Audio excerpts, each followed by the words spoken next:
सन 1902।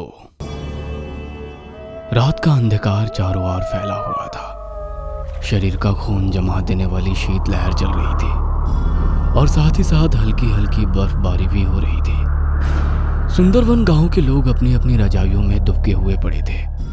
सुंदरवन गांव प्राकृतिक सौंदर्य से भरपूर था।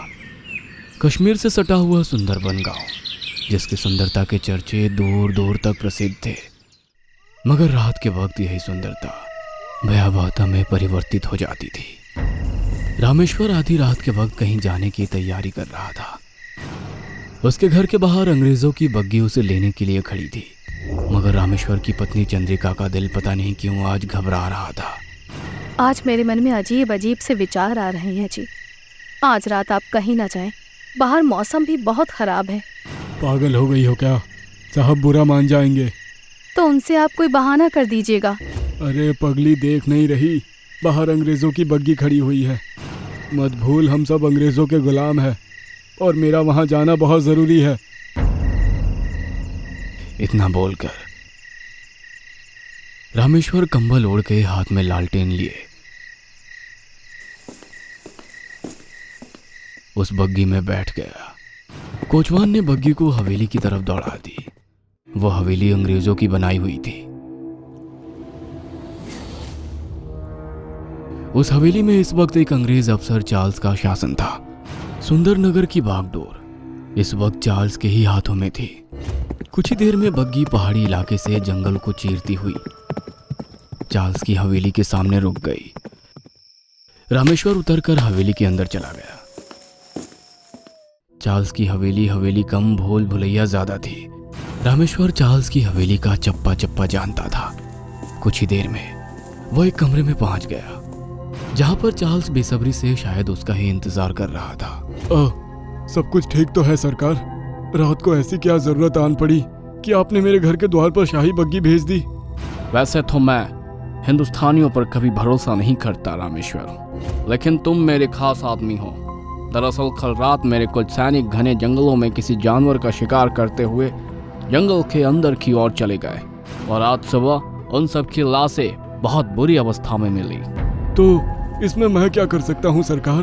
मैं, तुम और 3 सिपाही अभी और इसी वक्त उसी घने जंगल में जाएंगे और जिसने भी हमारे सैनिकों को मारा है उसे पकड़कर जेल में डाल देंगे।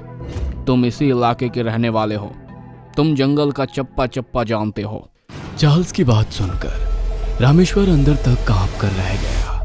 भयंकर सर्दी में उसके माथे से पसीने की बूंदें टपकने लगी। वो कपकपाती हुई आवाज में बोला, सरकार, उस जंगल में रात में जाना मौत को दावत देने जैसा है। आप नहीं जानते, उस जंगल में पिछल पैरी का राज है। तुम अनपढ़ हिंदुस्तानियों के पास सिवाय भूत प्रेत चुड़ैल की बातों के अलावा कुछ नहीं होता, इसलिए तुम आज तक गुलाम हो। मैं इन सब बातों को नहीं मानता, चलो मेरे साथ। रामेश्वर की हालत मरता क्या नहीं करता जैसी हो गई। उसे अपने आगे और पीछे दोनों तरफ से मौत नजर आने लगी। मजबूरी में वह चार्ल्स के साथ उसी बग्गी में बैठ गया। अब उस बग्गी के अंदर 3 सिपाही पहले से बैठे हुए थे। कोचवान ने बग्गी को जंगल की ओर दौड़ा दिया।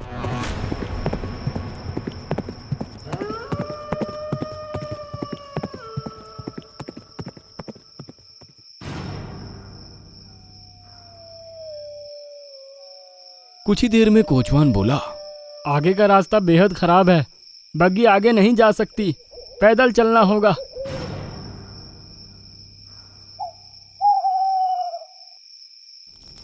कोचवान की बात सुनकर चार्ल्स अपने सिपाहियों के साथ नीचे उतर गया। उन सबके हाथों में जलती हुई मशालें थी। चार्ल्स पैनी नजरों से देखता हुआ आगे बढ़ रहा था, मगर रामेश्वर बेहद डरा हुआ था। वो धीरे धीरे कदमों से चार्ल्स के पीछे पीछे चल रहा था। तभी अचानक जंगल में किसी स्त्री का भारी स्वर गूंज गया। रामेश्वर के शरीर के रोंगटे खड़े हो गए। सरकार, हमें वापस चलना चाहिए। चार्ल्स आकाश को देखते हुए बोला, बकवास बंद करो, ये सिर्फ जंगली जानवर की आवाज है जो रात के सन्नाटे में गूंजती हुई हमारे कानों तक टकराती है। और तुम बेवकूफ हिंदुस्तानी इसे भूत प्रेत चुड़ैल का नाम देते हो। चार्ल्स ने इतना कहा ही था कि तभी चार्ल्स के दोनों सैनिकों की चीख जंगल में गूंज गई। चार्ल्स ने जैसे ही पीछे मुड़कर देखा तो अब वहां पर केवल एक ही सैनिक बचा था। तीसरा सैनिक पसीने से नहा रहा था। चार्ल्स सैनिक से कुछ पूछने ही वाला था कि तभी गायब हुए सैनिक हवा की रफ्तार से नीचे गिरते हुए जमीन पर टकरा गए।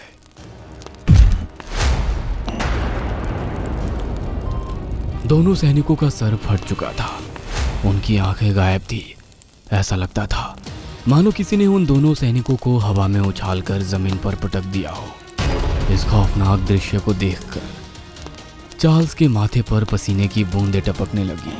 तभी एक बेहद तेज ठंडी हवा का झोंका चार्ल्स के गालों से टकराया। उसी के साथ कोचवान और तीसरे सैनिक की चीखें भी जंगल में गूंज गई और कुछ ही सेकंड्स के बाद कोचवान और सैनिक भी जमीन पर आकर गिर पड़े। उन चारों के चेहरे देखकर ऐसा मालूम पड़ रहा था जैसे कि उनके शरीर से किसी ने एक एक कतरा नोच लिया हो। उनकी हालत देखकर ऐसा लगता था जैसे उन्हें मरे हुए वर्षों हो गई हो। चार्ल्स कपकपाती हुई आवाज में बोला कि क्या हो रहा है रामेश्वर? मैंने आपसे कहा था सरकार, ये सारा इलाका पीछल पैरी का है। कोचवान और सैनिकों के बगल में तुम भी खड़े थे, फिर तुम क्यों नहीं मरे? शायद मेरे गले में बंधा हुआ ये ताबीज काम कर गया। इस ताबीज को एक बहुत सिद्ध पुरुष ने मुझे दिया था। रामेश्वर ने इतना कहा ही था कि चार्ल्स ने एक झटके से उस ताबीज को रामेश्वर के गले से खींच लिया। चार्ल्स ने गले से ताबीज खींचा ही था कि तभी चार्ल्स के सामने एक बेहद भयानक स्त्री बिजली की रफ्तार से उड़ती हुई रामेश्वर को उड़ाकर ले गई और रामेश्वर की चीख हवा में गूंज गई। चार्ल्स तुरंत ताबीज अपने गले में पहनता हुआ बोला, ये जो कोई भी है बहुत ताकतवर है।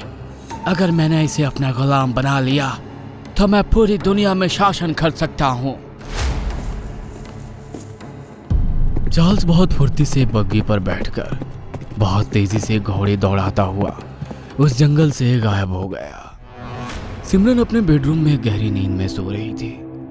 उसके कमरे का एसी फुल चल रहा था, मगर सिमरन गहरी नींद में बेचैनी से इधर उधर करवटें बदल रही थी। उसके माथे पर पसीने की बूंदें ये बता रही थी कि वो इस वक्त कोई भयानक सपना देख रही थी। अचानक सिमरन चीखते हुए उठकर बैठ गई। सिमरन की चीख सुनकर उसकी दोस्त तानिया घबराकर दौड़ती हुई सिमरन के बेडरूम में आ गई। क्या हुआ सिमरन, तुम चिल्लाई क्यों? क्या तुमने फिर से वही भयानक सपना देखा? हाँ तान्या, मैंने फिर से वही भयानक सपना देखा और आज अमावस की रात है। हाँ तान्या, क्यों हर अमावस की रात को मुझे यही भयानक सपना आता है और ये सपना मेरे बचपन से लेकर अब तक मेरा पीछा क्यों नहीं छोड़ रहा? आज तो तुझे बताना ही पड़ेगा कि आखिर तुझे सपने में ऐसा क्या दिखाई देता है। मुझे भी तो पता चले कि उस सपने को देखकर तू इतना क्यों डर जाती है। सिमरन गहरी सोच में डूबती हुई बोली, मुझे उस सपने में एक बहुत बड़ी हवेली दिखाई देती है और उस हवेली में एक अंग्रेज टहलता हुआ दिखाई देता है, मगर सपने में मुझे उस अंग्रेज का चेहरा साफ नहीं दिखाई देता। अगले ही पल वो हवेली एक भयानक जंगल में बदल जाती है। तो इसमें इतना डरने वाली क्या बात है? सपने में ये सब दिखाई देना एक कॉमन बात है। नहीं तान्या, मुझे उस सपने में एक बेहद घना जंगल दिखाई देता है जहाँ बर्फ गिर रही होती है और एक बड़ा सा लंबा घना पेड़ और उस पेड़ के ऊपर बैठी हुई वो डरावनी आकृति। मैं तुझे शब्दों में बयां भी नहीं कर सकती कि उसका चेहरा कितना भयानक है। सिमरन, तेरी दादी ने किसी अंग्रेज से शादी की थी और तूने अपनी जिंदगी का आधा हिस्सा इंग्लैंड में बिताया है। हो सकता है तूने बचपन में कोई इंग्लिश हॉरर नॉवल पढ़ रखा हो और उस हॉरर नॉवल का कॉन्सेप्ट तेरे दिमाग में अभी तक बैठा हुआ है। शायद इस वजह से तुझे वही कॉन्सेप्ट सपने में दिखाई देता है। तेरा दिमाग तो सही है ना? तू ये कहना चाहती है कि मैं कोई पागल हूँ? सॉरी सिमरन, मुझे पता है कि इस बात में कोई लॉजिक नहीं है। मैं तो बस एक अंधे की तुक्की मार रही थी। अच्छा अब टेंशन छोड़, मैंने तेरे डर का इलाज निकाल लिया है। वो कैसे?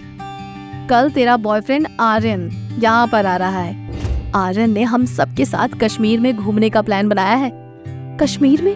कहाँ? सुंदरनगर। पिछल पैरी का क्या रहस्य है? क्या चार्ल्स अपने मकसद में कामयाब हो पाया या वो भी जंगल की अंधेरी वादियों में खो गया?